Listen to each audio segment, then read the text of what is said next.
Does your teen seem to massively overreact to the slightest thing? And when they get upset, they get really upset, like totally lose the plot upset.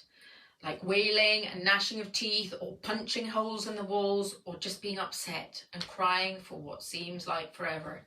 Can they just not calm themselves down? Are you exhausted trying to manage these huge emotions and wondering what on earth you can do to help them, to help yourselves, and to regain some sort of calm? Because let's face it, anything is better than what's currently going down. Do not worry, you are not alone. Stay tuned to find out what is going on in their heads, and most importantly, what you can do to help our wonderful but challenging teens.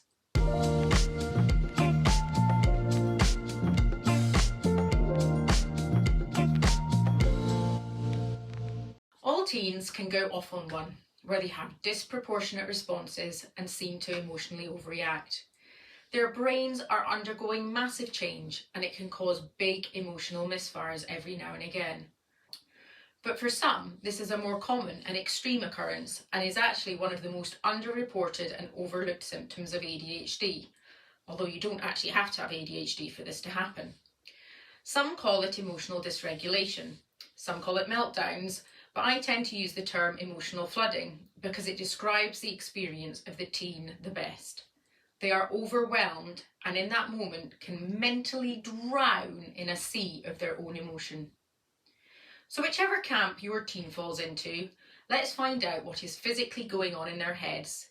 Hear from an amazing teen, Charlie, who tells you what it feels like for them, and find out what we as parents or professionals can do to help prevent or limit the length and impact of these flooding events, however big or small, frequent or infrequent.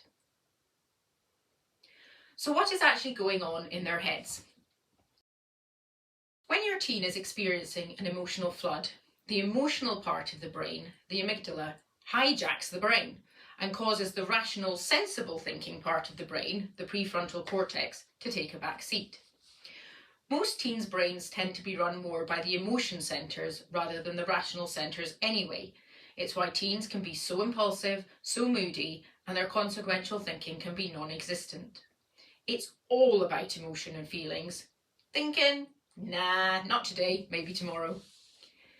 If you add ADHD or autism into this equation, or circumstances like trauma or anxiety, then you can end up with a biblical level of flooding. Think Noah and his ark. All ability to control their emotions goes. Studies of ADHD brains actually show that there is a weak connection between the emotional and rational parts of the brain. The end result? Emotional reactions that are not in sync with the cause, a major struggle to calm down once the emotional flooding has occurred, and a seeming insensitivity or lack of awareness of the emotions of others. But don't take it from me, let's hear from Charlie. So Charlie, what does it feel like when you are emotionally flooding? It feels like you are feeling every emotion at once, like everything's happening. I feel completely out of control. One emotion I personally feel strongly is anger, even if I'm not angry about it. It's just like letting out all that built-up rage you have in you over a tiny thing. All those things that have been wearing you down as you've been masking and trying to keep your emotions in all day. And then yeah, like a flood, it just all comes out. All the emotions you've been covering up at school, with friends. You're not there, it's not you. You're just a ball of emotions, but you're still conscious you're having a completely ridiculous reaction to such a small thing, and you can't stop it, which makes it worse.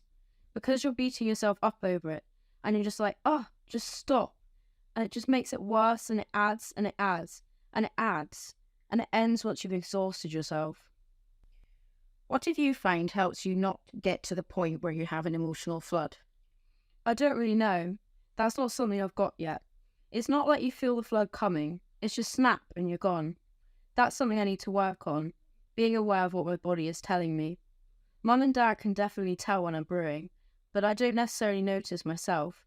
Often, if I've had bursts of anger or sadness throughout the day before I have a flood, that tends to be a common trend to look out for. Okay, so that's the science, and that's Charlie's actual experience, which I'm sure you'd agree with me is just so insightful. But what the hell do you do when your child or student is off on one? Can you hack the brain and bring them back? Send out a lifeboat and rescue them from their flood? Yes, with practice, patience, collaboration and compassion, you can help prevent these floodings from occurring. The most effective strategy I have used and my clients use is the stop, think, act method from Dr Sharon Saline in her excellent book, What Your ADHD Child Wishes You Knew. And this strategy works whether your kid is ADHD or not. It's a great all-round strategy for teens who tend to emotionally flood. So the usual way it goes with emotional flooding is this. 1. They act. They blow up, get aggressive, physically or verbally, or they get really sad and upset, catastrophizing, everything's terrible. They might harm themselves or others, or they might cry uncontrollably. Step 2, they then stop. After a seeming age, they actually finally calm down and stop the behaviour. Then 3, they then start to think, reflecting to some level on their behaviour, and during this process they also then tend to beat themselves up about it and end up in a shame cycle where their inner dialogue, their voice in their head, puts them down and blames them. Why am I so rubbish? Why can't I keep it together? I'm such a freak. Problem is that this inner dialogue serves to add water into the flood the next time round an emotional flood occurs. When that next one happens, they then have 2 sets of intense feelings to deal with. The emotion they feel at a particular circumstance or event, and the enormous archive of shame that they have been storing up. That is partly to blame for why their response to events can seem so completely over the top. What we see is the immediate circumstance, which often seems trivial, but what we fail to see and appreciate often is the larger backstory at play, the archive of shame. And so then round and round we go, unless we help our teens to reorder their response. So goal number 1 is to get the prefrontal cortex, the thinking part of the brain, back online and in charge. And to do that, we need to help them to reorder their thinking. So instead of acting, then stopping, then thinking, we need to get them to stop, think, then act. So how do we do this? So first step, stop. We've got to slow things down. It is so very, very hard for them to hit the pause button when they are triggered. It is also hard for us to hit the pause button when we are triggered by their seemingly totally unreasonable behaviour. What we all need to do is this. 1, notice that things are beginning to unravel before we get to the point of no return. And 2, give each other space to calm down. So don't force them to stay and listen to your lecture because you are genuinely wasting your breath. They won't hear it anyway. The rational thinking part of their brain is not online. It's all emotion. Give them permission to go to another room to calm down, which also buys you time to calm down. Inviting them to take some time alone is not punishment. It's actually compassionate and caring. Make that clear to them.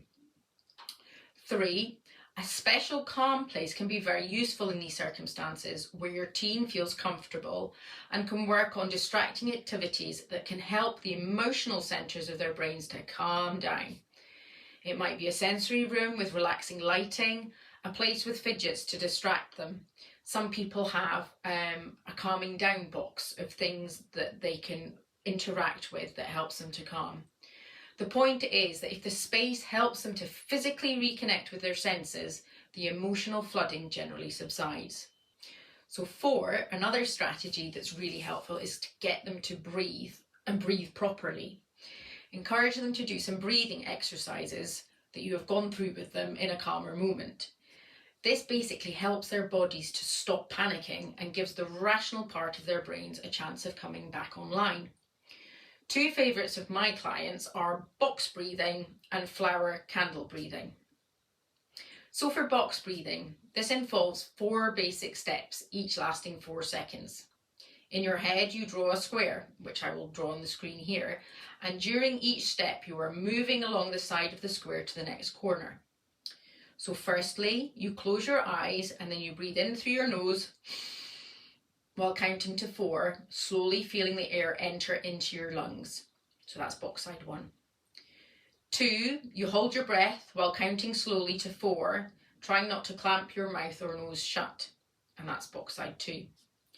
3, you then slowly exhale for 4 seconds, which is box side 3. And then 4, you hold your breath again, and that's box side 4.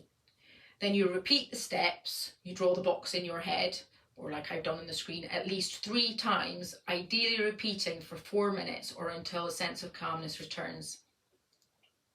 If this seems a bit complicated, an easier method to grasp is the flower candle breathing method.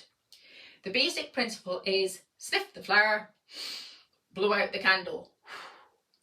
So the way to do this is 1, extend your index finger and hold it about 15 centimetres from your face, about half a long ruler length. You take a deep breath as if you are smelling a flower, and then exhale like you're blowing out a candle on a birthday cake. You repeat until the calmness is returned. Another thing that can help them to stop and to calm down is to give them a hug. Obviously, your ability to do this will vary on what your relationship with the teen is and how they generally respond to physical contact. This can work great for some kids and be a disaster for others. Also, don't do this if you are experiencing strong negative emotions, as they will pick up on this. For some teens, the physical contact and the pressure of a hug again helps them to physically ground or reconnect with themselves. It also sends the message on a physical level, without the use of words, which requires the rational part of their brains, that everything is okay, they are safe and you care for them. Right, so now you've got them to stop, you now need to get them to think. Before I even say anything about thinking, it is so very important that you remember that there will be no thinking going on for your teen when they are emotionally flooding. None, nada. So there is absolutely no point in you trying to complete the think part of the process until they have completed the previous step and stopped the emotional flood. Otherwise, they will just be too overwhelmed by you asking them to use a part of their brain that they actually cannot get to work properly, which will only cause them to emotionally flood further. So once they're calmer, get them thinking by both of you using your curiosity instead of what comes naturally, which is judgment. Curiosity leads to thinking, what we are aiming for, whereas judgment leads to emotion, which takes them right back to square one and their emotional flooding. So instead of saying judgmental things like, what the hell got into you? Or finished now? Ask questions compassionately like, what happened that got you so wound up? Observe what you think you saw. It seemed like you were getting upset about forgetting your PE kit and found that hard to deal with. The key point is you are both investigating, like detectives, what went down and collecting the facts of their recent flood so that you can work out what to do next time together so that you end up with a better result. This is the ultimate act of care, of empathy and compassion. You are less on their case and more working with them. So you can ask them, what is your pattern when you have big feelings? What sets you off? And you can ask yourself, what happens to them when they experience emotional flooding? What sets you off about them? Explain the amygdala hijack to them and how to prevent it, or at least reduce its impact through the use of the stop techniques like the breathing exercises and giving each other space. Help them to explore the idea that the thing that they are upset about potentially has little to do with what they appeared to be upset about. In my experience, 9 times out of 10, the thing they appear to be upset about is merely the straw that broke the camel's back. Like you ask them to remember to take the bins out and they blow up or dissolve into a puddle of tears. Who knew bins were such a source of emotion? Well, actually they aren't. What we don't necessarily see is that there's usually the whole backstory, something that has often already happened that day, which can include a hormonal wobbler or simply getting out of bed the wrong side, a hurtful comment from someone earlier in the day, a bad test score or a routine mess up. The common emotions attached to flooding are anger, anxiety and disappointment, which are often linked to all the stuff that has gone before the straw that broke the camel's back. While having these discussions, help your teen refrain from criticising themselves because of how they do or don't manage their emotions. Their inner dialogue, as I've said before, is generally very loud and very good at putting them down. This is often related to other difficulties, which could be things like dyslexia or disorganisation, and the shame associated with it. So their shame archive, as I spoke about before. Why can't I organise myself? Crap, I forgot that homework again and I got in trouble for it. Oh, I can't do anything right. Which leads us on to the final step, the ACT step. This is all about brainstorming solutions together. So we know what they do, because you've done the thinking bit, but what would actually help them? What would actually change the behaviour? What would help prevent situations from escalating? What would help them stop piling in with the self-criticism? So explicitly teach them the stop, think, act approach. Some people call this the STAR approach for short. Encourage them to use it as their mantra so that when they feel themselves beginning to flood, they know what to do without having to think about it. And also when they are flooding, you can say to them, do you think we need to star this? Just by repeating the words, the thinking process is kick-started. As time goes on and with support from you and practice, they will learn to do this for themselves. And remember to continually positively reinforce the use of STAR. Comment on how much better it is than everything escalating wildly, and how proud you are of the progress they are making, even if it is only initially very small improvements, even if they just tried the breathing exercises. Reassure them that some days they will be able to do this more easily than others. That's totally normal. And you know what? Getting this process down pat will take you time too, so reassure yourselves. Some days it will work a dream, other times it will be harder, but overall, if you stick at it and keep practicing it, it will become second nature to all of you and life will get easier. Don't give up the first time you try it and it fails. It is a process for you both to learn. You've got to unlearn old bad habits and relearn this new better one, but it is so worth it. The stop, think, act, STAR method really does work, and I cannot recommend enough the book by Sharon Saline. Buy it now, you will not regret it. The link is below. It's geared towards ADHD kids, but quite frankly, I think anyone living or working with more tricky teens could benefit from reading this absolute Bible of knowledge and practical strategies. I use the techniques with all of my clients and their parents, ADHD or not. So next time your teen is emotionally flooding, try the stop, think, act approach. It can really make the world of difference. Thanks for watching. Please remember to subscribe to the channel by hitting the button below to receive more practical advice. I really want to empower you all to help your teens, particularly in a time when you can feel so alone and unsupported. Together we can achieve change, so hit that subscribe button now.